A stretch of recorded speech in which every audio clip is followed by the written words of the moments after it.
So hello ma'am.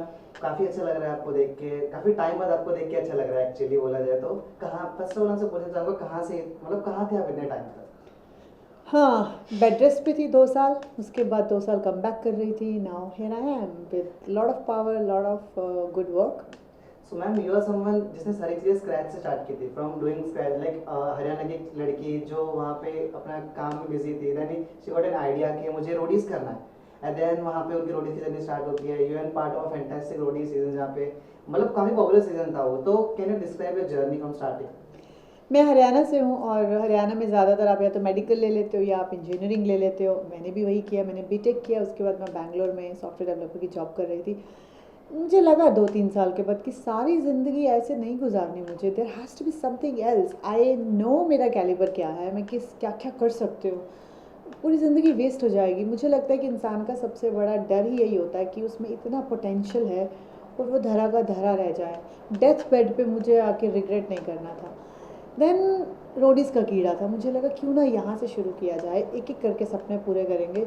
मैंने Roadies के auditions चालू किए और 4 साल लगे, बट मैंने किया और जीत लिया। उसके साथ साथ मुझे फ़िटनेस में काफ़ी इंटरेस्ट आ गया था। अब मुझे ये था कि मुझे स्टेज पे जाना भी अच्छा लगता है, मुझे फ़िटनेस भी पसंद है। इन दोनों का कोई कॉम्बिनेशन है क्या? तो मैंने इसको सर्च किया कि कॉम्पिटिशन्स होते हैं बॉडी बिल्डिंग के, तो मुझे वो भी करने हैं, और अगर करने हैं तो मुझे वो भी जीतने हैं। सो आई एम दैट कि ये कर लिया, अच्छा ठीक है, डन एंड डस्टेड। ये भी कर लिया, डन एंड डस्टेड। मैं तीसरा करियर चुनने ही वाली थी कि मेरा एक्सीडेंट हो गया।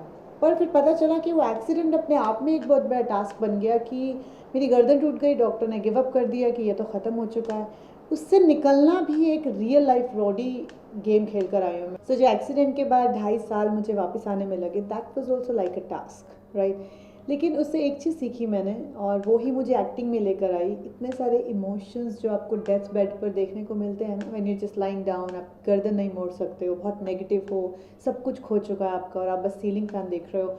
इतने सारे जो थॉट्स होते हैं उसको आप कन्वे कैसे करोगे? लोग मर जाते हैं, लोग सुसाइड कर लेते हैं, क्योंकि so much of thoughts come to your mind, क्योंकि सब कुछ जा चुका है। आप स्टार्ट भी करोगे तो कैसे करोगे? वो सारे थॉट्स को मैंने कलेक्ट किया और मैंने लिखना शुरू किया, और तब I became a writer. And धीरे धीरे मैंने ऑडिशंस देने स्टार्ट किए। मुझे समझ में आया कि एक्टिंग इज़ द थिंग जहाँ पे मैं अपने सारे इमोशंस को कन्वे कर सकती हूँ। कुछ लोग एक्टिंग थिएटर से सीख कर आते हैं, कुछ लोग पढ़ कर आते हैं। मुझे शायद एक्टिंग लाइफ एक्सपीरियंसेस से आया, and that's why third career. और यहाँ पे ख़त्म नहीं होने वाले मेरे सपने जो इतने सारे हैं। I see myself as a business woman, maybe politics, maybe I don't know. It's just that जो मैं करने वाली हूँ, I want to do the best way. So जिस सीजन के आप पार्ट थे, it was like very successful season of that Roadies. उसके बाद अभी तक इतना सक्सेसफुल रहा नहीं है, एंड देन जो भी कॉम्पिटिशन थे वहाँ पे काफ़ी टफ थे। प्रियांक था, बसीर थे, बट विनिंग उनको हरा के जीतना for gang Neha, how does that feel? मेरे सीज़न में सिर्फ लड़के ही नहीं, लड़कियां भी बहुत स्ट्रांग थी। और मुझे याद है जब मेरा सिलेक्शन हुआ था, एक एक बंदा, my God, everybody was so good. और डीप डाउन डर भी था कि कैसे चलेगा। मैं सही बताऊं तो 35 दिन की जर्नी होती है, कुछ 15-20 दिन के बाद मेरी तो फट गई थी कि ये कैसे चलेगा, ये तो हो नहीं पा रहा है। मुझे पॉलिटिक्स नहीं आती है, मेरे को खेलना नहीं आता है। मैंने वहाँ पहली बार देखा था, क्योंकि मैं एंटरटेनमेंट इंडस्ट्री से थी ही नहीं। मैंने पहली बार देखा कि कैमरा के आगे कुछ और बिहेव करते हैं, कैमरा बंद होने के बाद कुछ और बिहेव करते हैं। ये चल क्या रहा है? अब मैं उन लोगों को समझूँ या गेम को समझूँ या गेम को जीतूँ? पर फिर मैंने देखा कि 15-20 दिन के बाद मुझे लगा ये क्या करना है, ये क्वेश्चन ही नहीं है, सब कुछ करना पड़ेगा, जीतना है तो करना तो पड़ेगा। उस दिन से मुझे याद है मेरे टास्क बहुत ही चेंज आ गया था टास्क पे। मैंने क्वार्टर फिनाले भी जीता, सेमी फिनाले भी जीता, फिनाले भी जीता, फाड़ फाड़ के जीता। पर ये सवाल करना कि कैसे जीते, आपको पता था कि आप जीत जाओगे, इन सब बातों का एक ही जवाब है, अगर आप जीतने नहीं गए थे तो क्या करने गए थे? मैं तो जीतने गई थी। आपने रोडीज जीता, देन सबके सपने होते हैं रोडीज जीतने का, हम और करें, ये करें, वो करें, बहुत सारी चीज़ें मन में आती है। तो उसमें उस दौरान आपके मन में बिग बॉस भी आया होगा, स्पिट्सविला भी आया होगा, खतरों के खिलाड़ी भी आया होगा। तो वो क्या चीज़ें जिन्होंने सब चीज़ों से रोक लिया आपको?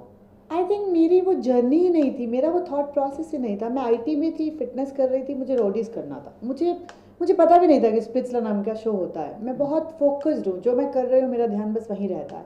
और क्योंकि मेरे को एक्टिंग में आने का कोई कोई प्लान ही नहीं था, और ऐसा भी नहीं था कि एक रियलिटी जीतना है, उसको बाकी रियलिटीज़ करने हैं। आप समझ रहे हैं, मेरा वो रास्ता ही वो नहीं था। शायद इसलिए मैंने ज़्यादा फोकस किया नहीं था। अब इतने सालों के बाद, 5 साल हो गए हैं, अब सब जानकर लगता है कि हाँ कर सकते हैं एक और रियलिटी शो, पर प्रॉब्लम इज़ मैंने एक्टिंग में भी अब थोड़ा एंटर कर लिया है, मुझे इसमें ज़्यादा मज़ा आने लग गया है, तो basically I am open for everything. So talking about your movie, जब आपने एक्टिंग में करियर अब चूज कर ही लिया है, so 36 days you have worked on, like कैसे, how was your approach and कैसे स्टार्ट रहा था, because it was something new for you. Approach is very simple, auditions auditions auditions, you have to give auditions. लाइनों में खड़े हो, जैसे आप रोडीज़ की लाइनों में खड़े हुए थे, बैठे बिठाए कुछ नहीं मिलता, एंड स्पेशली जब आपकी एक इमेज हो, मेरी एक इमेज थी as a fitness athlete and then roadies winner, उसके बाद आप को बैठे बैठे काम नहीं मिलेगा, आपको स्क्रैच से ऑडिशंस देने पड़ेंगे।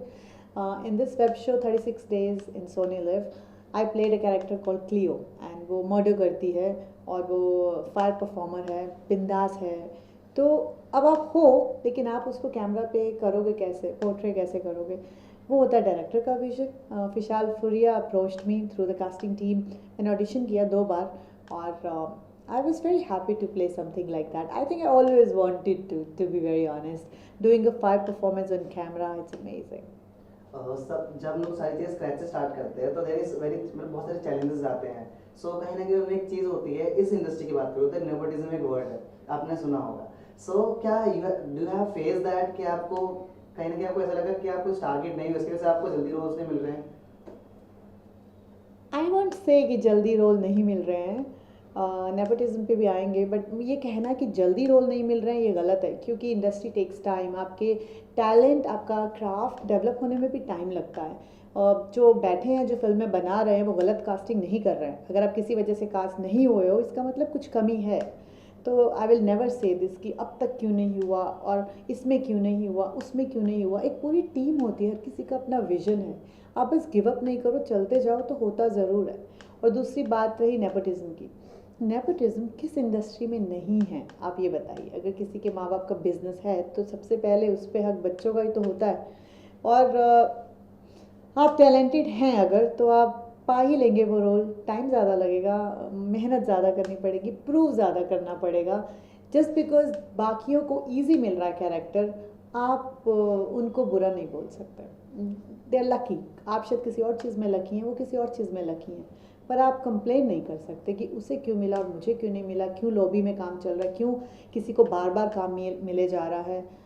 यू नो, आपको क्या मालूम नहीं था इस इंडस्ट्री में आने से पहले कि ये सब चीज़ें होती हैं। कास्टिंग काउच होता है, नेपोटिज्म होता है, लास्ट में सीन्स काट दिए जाते हैं, लास्ट में कैरेक्टर को रिप्लेस किया जाता है, एक्टर्स को रिप्लेस किया जाता है। ये सब बातें आपको पता होनी चाहिए इसमें आने से पहले, और फिर आप इन्हीं बातों से अपना मूड ख़राब कर लेंगे या अपना गिव अप कर देंगे अपने सपनों को। दैट्स रॉन्ग, ट्रस्ट मी, हर इंडस्ट्री में ये होता है। So you have been into fitness for long, मतलब आपने स्टार्टिंग, आपका एक पैशन था फिटनेस को लेके। सो इंस्टाग्राम इज ऐसा प्लेटफॉर्म है वेयर सब कुछ होता है, आपको फेम दिया जाता है, ट्रोल किया जाता है। तो any Instagram trollings that you have faced in your that phase, because fitness पे लड़कियों को जब देखा जाता है तो काफ़ी ट्रोल किया जाता है।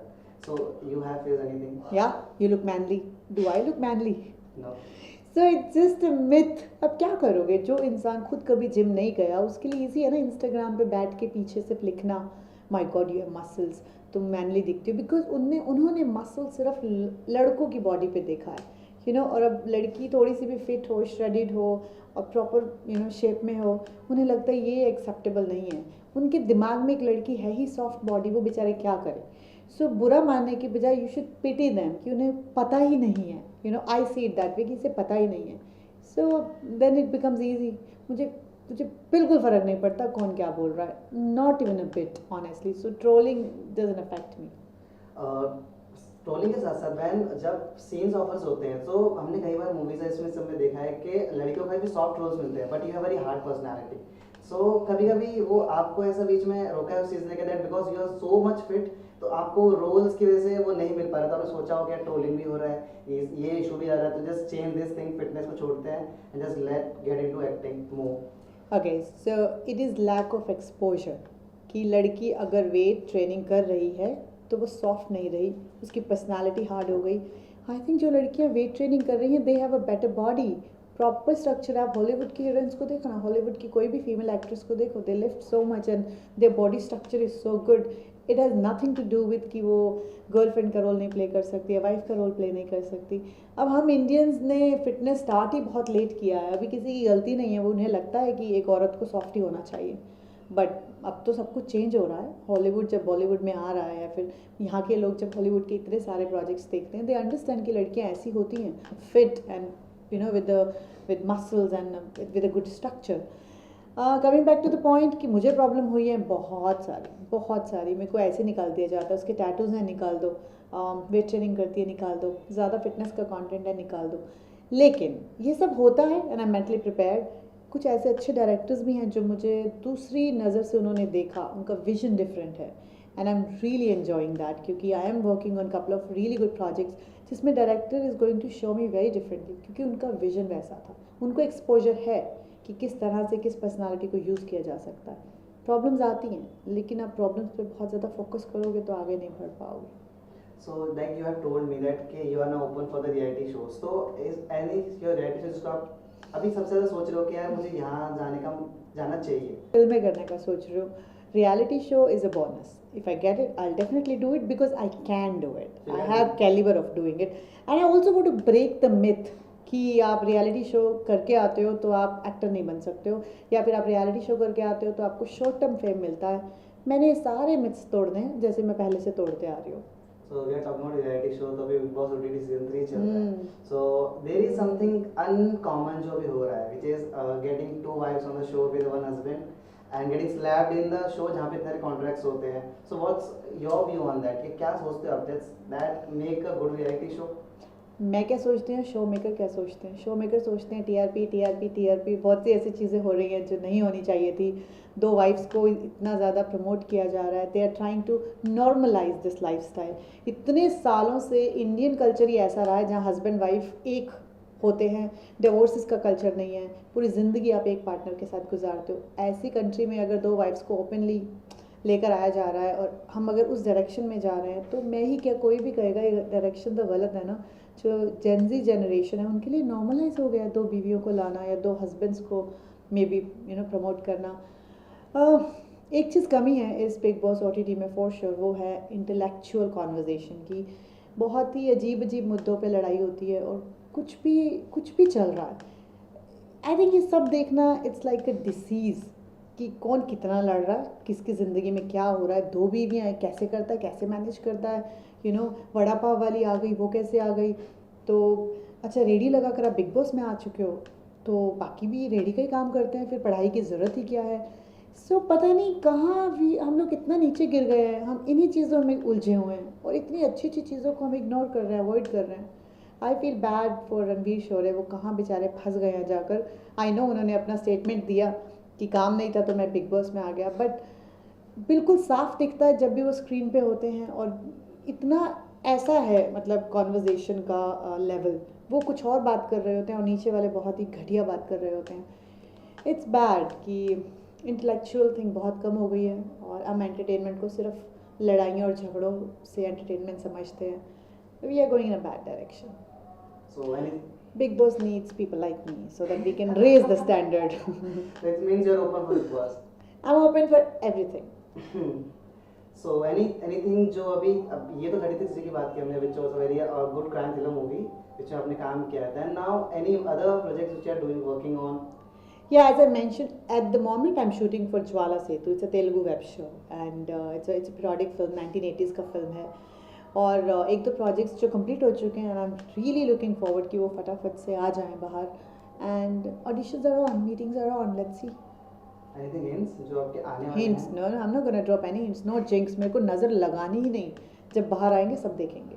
एट लास्ट जो श्वेता मेहता को देखते हैं इतने सारे लोग, उनको क्या कुछ कहना चाहोगे? एक ज़िंदगी है, स्टार्ट कर दो जो करना है, नहीं तो डेथ बेड पे बस रिग्रेट ही करोगे। Thank you so much ma'am.